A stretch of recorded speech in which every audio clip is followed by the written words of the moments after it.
Tomorrow at 2 p.m. Eastern Time, the Federal Reserve will publish the detailed minutes from its January policy meeting. In an ordinary market environment, this kind of release might push gold $15 to $25 in either direction and then fade into the background. But right now, conditions are anything but ordinary. Liquidity across global precious metals markets is extremely thin because several major Asian financial centers, including China, Hong Kong, Singapore, Taiwan, and South Korea, remain closed for Lunar New Year. At the same time, we are just 10 days away from COMEX, March 1st First Notice Day, with 102 million ounces of registered silver against roughly 366 million ounces of open interest.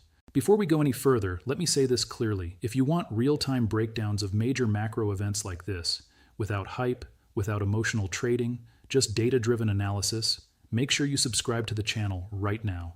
Because tomorrow, the moment those minutes drop, we're going to analyze exactly what they mean for gold, silver, the dollar, and yields. If staying ahead of moves instead of reacting late matters to you, hit subscribe and stay connected. Now, let's slow this down and really understand what's happening. Under thin liquidity conditions like we're seeing this week, price moves get exaggerated. A reaction that might normally be $25 can quickly turn into $100. A standard $30 move can stretch into $150 or even $200 in under half an hour. We already saw a preview of that dynamic when gold fell sharply over a short window on relatively modest dollar strength and shifting geopolitical expectations. Thin liquidity amplifies everything. And before I break down the 3 likely scenarios for tomorrow, I want to remind you again, if you value preparation over surprise, this is the kind of environment where being informed makes all the difference. So if you haven't subscribed yet and you want consistent updates on these major catalysts, now is the time to do it, because tomorrow's reaction will unfold quickly and we'll be breaking it down step by step. Now let's talk about what FOMC minutes actually are, because many people confuse them with the press conference. When the Federal Reserve holds a policy meeting, 3 main public events occur. First, the interest rate decision is released. In January, the Fed held rates steady in the 3.50% to 3.75% range. Second, they publish a formal policy statement summarizing their economic outlook and reasoning. Third, the Fed chair, Jerome Powell, holds a press conference where he answers questions and provides context. But the minutes are different. The minutes are the internal transcript-style summary of what was said inside the room before the public announcement. They reveal the tone of the debate. They show whether there was disagreement. They highlight which officials were concerned about inflation, which were worried about slowing growth, and whether anyone pushed for earlier rate cuts. In other words, the statement gives you the official message. The minutes give you the behind-the-scenes conversation. And because the minutes are released 3 weeks after the meeting, markets often treat them as old news, unless they contain a surprise. That's where volatility comes in. If the minutes reveal that policymakers were more dovish internally than Powell appeared publicly, markets reprice quickly. If they reveal stronger hawkish resistance to rate cuts than expected, that repricing can be just as fast, but in the opposite direction. Right now, according to market pricing, there's roughly a 79% probability that rates remain unchanged at the March meeting, with the first cut expected around June. Markets are pricing in about 2 to 3 cuts for 2026 overall.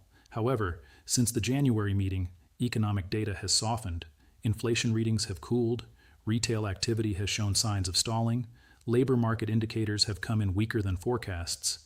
The Fed did not have all of this updated information when they met in January. So here's the key question. Were officials already concerned about slowing growth before the recent softer data? Or were they primarily focused on preventing inflation from reaccelerating? That distinction determines tomorrow's direction. Let's define what dovish versus hawkish language looks like.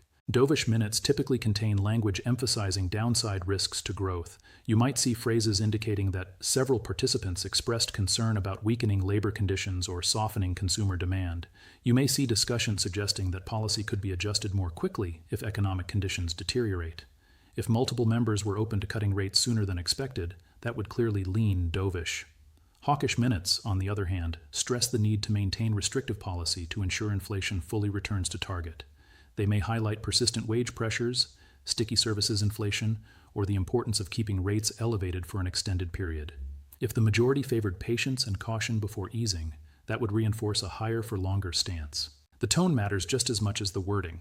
Confidence that inflation is contained tends to support gold. Continued concern about inflation persistence supports the dollar and weighs on precious metals. Now let's walk through 3 potential outcomes. Scenario 1. Neutral to dovish minutes. If the document reveals that multiple policymakers were already worried about economic slowdown in January, markets may begin pricing in more aggressive rate cuts for the second half of the year. In thin liquidity, gold could quickly reclaim the $5,000 level. A sustained move higher could push toward $5,050 or even $5,100 before the end of the week. Silver could rebound toward the high 70s. The dollar would likely weaken, and real yields would decline. When Hong Kong reopens, if Asian buying confirms the move, momentum could build heading into first notice day. Scenario 2. Hawkish surprise. If the minutes show stronger concern about inflation and little appetite for near-term cuts, gold could break below key support levels. In that case, a move toward $4,800 or even $4,160 becomes possible in this liquidity environment. Silver could test lower support near $70. The dollar would strengthen, and real yields could rise. If Asian markets reopen and confirm weakness, open interest could decline sharply as leveraged longs exit. Scenario 3. Mixed or divided tone. If the minutes reveal meaningful internal disagreement, markets may initially spike in one direction before reversing. Gold could swing $50 to $80 within the first hour, and then settle into a range between $4,900 and $4,180. That would create whipsaw conditions, the most frustrating scenario for short-term traders. Now let's talk about timing. The release hits at 2:01 p.m. Eastern. The first 10 minutes often see algorithm-driven reactions.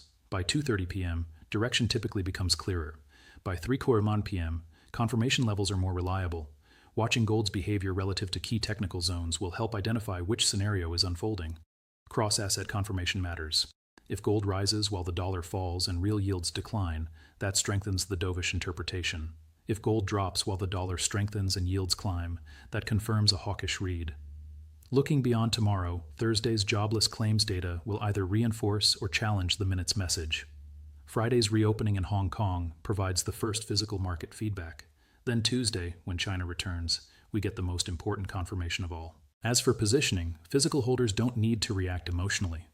The long-term structural story, supply deficits, inventory levels, and industrial demand, doesn't change based on meeting minutes. Futures traders should avoid chasing the first spike and wait for confirmation.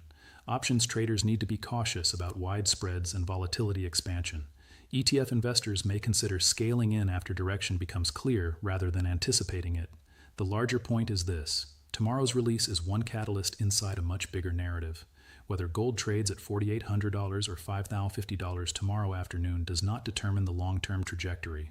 But in the short term, under thin liquidity and approaching first notice day, it can dramatically influence sentiment and positioning. So your job isn't to predict. Your job is to observe. Let the market show you how it interprets the minutes. Watch the first 30 minutes. Watch confirmation signals. Stay disciplined. We don't trade hype. We trade information.